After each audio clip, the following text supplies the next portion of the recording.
Now this video is targeted towards those who are taking the O-Level A Math prelim examinations in August. And this question is taken from the O-Level A Math 2010 paper 2 question number 1. Okay, so you see this is 2010 paper 2 and this is our first question. Now solve the equation 3 cotangent square theta plus 10 cosecant theta equals to 5 for theta between 0 and 360 degrees. Now to approach this question, we have to go through this thing called trigo identities. A trigo identity, sine square theta plus cosine square theta equals to 1. Now all these identities can be found at the formula sheet in front. The formula sheet over here. Trigonometry. See, sine square A plus cos square A equals to 1. Then sec square A equals to 1 plus tan square A. Then cosec square A plus equals to 1 plus cot square A. Now the one that is most relevant to us is cosecant square A, which is 1 plus cotangent square. This is the one that is the most relevant to us. Okay, going back to the 2010 one.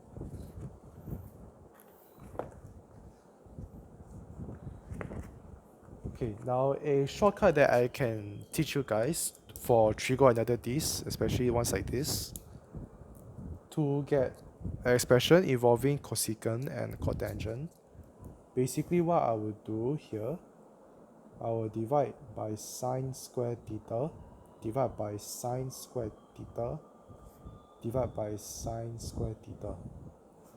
So I'll be left with 1 plus cotangent square theta equals to cosecant square theta. So I'll use the identity over here. Basically is cotangent square theta. Cotangent square theta is cosecant square theta minus 1. And I'll use this, I'll substitute this into this one over here. Cosecant square theta minus 1 plus 10 cosecant theta equals to 5. Then what I'll do, expand 3 cosecant square theta minus 3 plus 10 cosecant theta equals to 5. Then I will actually turn this into a quadratic equation involving cosecant theta. So it will look something like this. 3 cosecant square theta plus 10 cosecant theta minus 3, then minus 5, bring it over, so you get minus 8 equals to 0. Okay, then I can actually factorize this quadratic equation. So on one side, okay, let me just factorize this. Minus 8. So I have 3 cosecant theta. So what I will do, I have 2 here and I have 4 here. So I have 2 cosecant theta, 12 cosecant theta. So I have a negative 2 plus 12. So minus plus over here. So factorize this, I'll get 3 cosecant theta minus 2 and cosecant theta plus 4 equals to 0. Okay, then I'll have one side, I'll have 3 cosecant theta minus 2 equals to 0.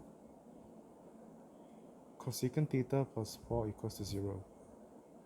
3 cosecant theta equals to 2. So cosecant theta is basically 2/3. Then 1, I know that cosecant is 1 over sine theta, 2/3.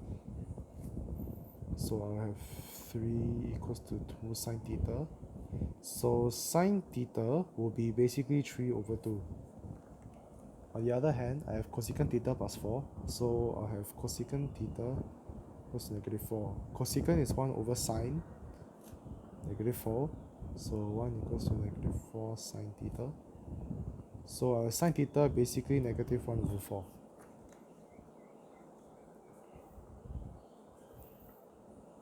Then I can proceed to find my basic angle, alpha.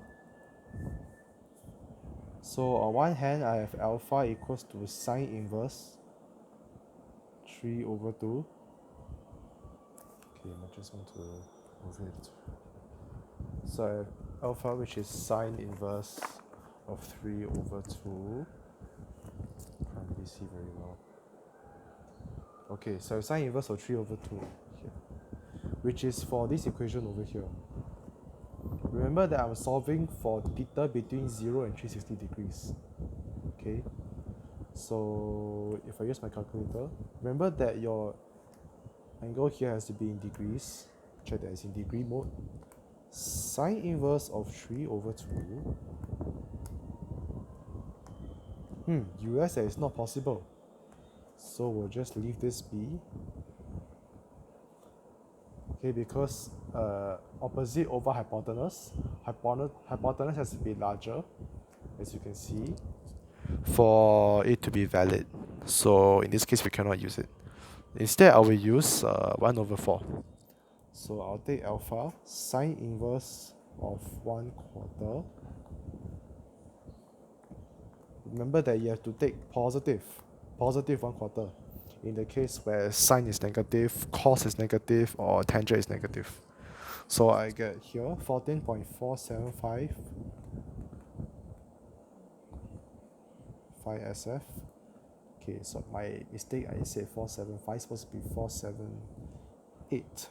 Once again I messed up. I'm sorry. Yeah, apologies. Supposed to be 14.478. So my theta over here, since I know that sine is negative in quadrant 3 and 4, my theta in this case would be 180 degrees plus 14.478 degrees and 360 degrees minus 14.478 degrees. 180 plus 14.478. Basically, I have two values of theta here, 194.478, 360 degrees minus 14.478 degrees, 345.552. Sorry, 522. So in the end, I have two values of theta, 194.5 degrees or 345.5 degrees, all correct to 1 decimal places. And this is how you approach question 1 of O-Level 2010 paper 2, question number 1.